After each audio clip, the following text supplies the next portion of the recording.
Welcome back to the channel. My name is Karan, and today we're gonna cover this lead code problem, which is lead code number 20, valid parenthesis. So हमने last two videos में stacks cover किया था. So this problem is gonna be solved by stacks only. तो I'll suggest कि before watching this video, I'll suggest कि पहले वो दो video देख लो, उसके बाद we'll cover this one, right? So let's say we have given a string s containing just the characters or brackets, opening bracket, closing bracket, opening curly braces, closing curly braces, and square bracket and closing square bracket, right? So when what will be the case if the string is valid or not, right? Closing open brackets must be closed by the same type of bracket, okay. Open brackets must be closed in the correct order, okay. Every closed bracket has a corresponding open bracket of the same type, okay. So let's see example.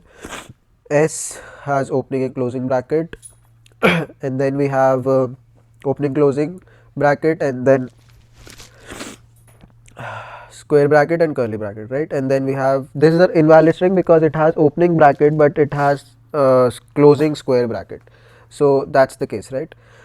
So by these examples we can say one thing, we can assume इसकी अगर valid string है तो उसकी length even ही होगी because opening closing exist होना चाहिए. अगर कहीं पे भी odd length की string आ गई basically means कि वो invalid हो गया, right? So हम पहली चीज़ तो यही कह सकते हैं, if s dot length mod 2 we are just checking कि even है कि नहीं है. if it is even तो अगले में जाएंगे, else हम यहीं से false return कर देंगे. तो ये हमारा एक केस हो गया कि स्ट्रिंग की जो लेंथ है वो ऑड है, ठीक है.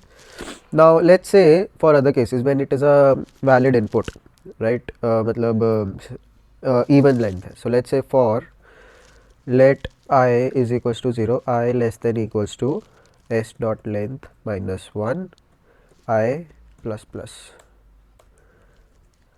एंड एज आई मैंशन कि हम स्टैक्स यूज़ करेंगे इसके लिए, तो stacks are basically arrays only. So I can say let stack is equals to array. सो अब इस केस में हम क्या कर सकते हैं, अब मैं ये कह सकता हूँ, लेट्स से फर्स्ट केस लेके चलते हैं. If S of I is equals to opening bracket, right, तो मैं क्या कर रहा हूँ, मैं stack dot push closing bracket.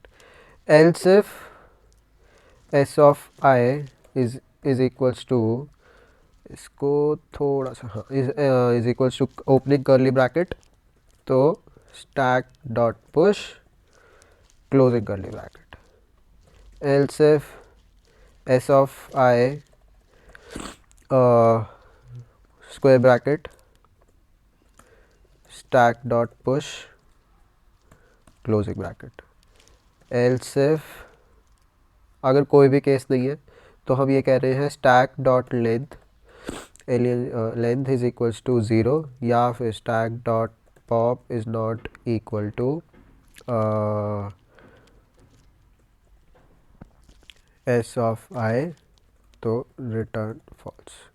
Last में हम कुछ नहीं रिटर्न कर रहे, लास्ट में हम बस रिटर्न कर रहे हैं return stack dot length is equals to 0. If it is equals to 0 then it is valid, if it is not then it is false. So अब I'll just try to explain this. So basically ये तो हमारा समझ आ गया कि odd length है तो false हो जाएगा, even length होनी चाहिए, right. हमने एक array ले लिया empty. Now what we are saying कि अगर मेरा opening bracket है तो closing होना चाहिए उसमें, right. तो closing गया, वो push करा दिया मैंने. opening square curly bracket है तो वो भी push करा दिया, opening square bracket है तो वो भी push करा दिया. अब अगर ये तीनों ही केस नहीं है तो लेंथ 0 हो गई, मतलब एक भी केस नहीं आया, राइट. ओपनिंग ब्रैकेट आई ही नहीं तो सीधा स्क्वायर क्लोजिंग ब्रैकेट आ गया, तो वो केस कहीं जाएगा नहीं, हम रिटर्न फॉल्स कर देंगे, तो स्टैक की लेंथ 0 है. अब अगर ये केस आया लेंथ 0 नहीं थी, राइट, और मैं कहता हूँ कि जो पॉप हुआ एलिमेंट, मान लो कि मेरा ये वाला ब्रैकेट था, ये हो गया, एंड देन ये वाला था और ये हो गया, राइट. तो ये दोनों तो वैलिड केस हो गए. अब जब मेरा क्लोजिंग ब्रैकेट पे आएगा, जैसे तीनों केस के लिए हमने ब्रैकेट्स क्लोजिंग ब्रैकेट्स पुश करा दिया, राइट. तो जब क्लोजिंग ब्रैकेट पे आया है वो, जब फॉर लूप चल रही है, राइट, तो जब इस ब्रैकेट के लिए केस चेक हुआ तो वो ये चेक करेगा स्टैक डॉट पॉप, उसमें वो एग्जिस्ट होना चाहिए. तो हम ऑर्डर भी मेंटेन कर रहे हैं ना, तो फर्स्ट ऑर्डर इज दिस हमने क्लोजिंग ब्रैकेट पुश करा दिया, फिर अगला क्लोजिंग ही होगा, तो अगर स्टैक डॉट पॉप ऐसा उसमें नहीं है तो then it's returning false, because order भी मेंटेन होना चाहिए, as it says must be closed in the correct order. तो अगर ऑर्डर ही सेम नहीं है तो वो कैसे चलेगा फिर, तो ऑर्डर सेम होगा तो अगला ब्रैकेट ये आएगा स्टैक डॉट पॉप, उसका मैच करना चाहिए एस ऑफ आई से। तो फिर अगर वो मैच नहीं कर रहा है तो of course then will say it is false, because फिर वो इनवैलिड स्ट्रिंग हो गई, राइट। तो ये हो गया। मैं इसको एक बार वीडियो इधर करता हूँ, मैं अपनी इसको रन करते हैं and will see what are the results. ठीक है, वी कैन सी कि every case is passing, case 1, case 2, case 3, all 3 cases are passing, for valid also, for this also and for this also. So I think this is clear, it is a simple question.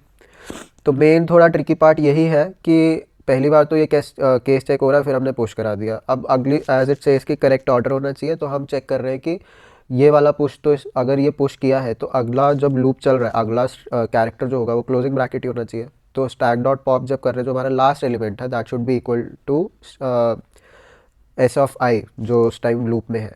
अगर ये equal नहीं है और या फिर stack की length 0 है, मतलब वो स्टैक में कुछ पुश ही नहीं हुआ, इन तीनों में से कोई केस ही नहीं आया, तो of course it is an invalid string, तो वी से false and then we just return it according to the value. That's about it, and let's submit this, and it is submit. So yep, thank you for watching the video, and in the next video we are going to cover queues. And sorry guys, day before yesterday I wasn't able to upload the video, I wasn't doing well health wise, so thank you again for watching, and catch you in the next video. Thank you.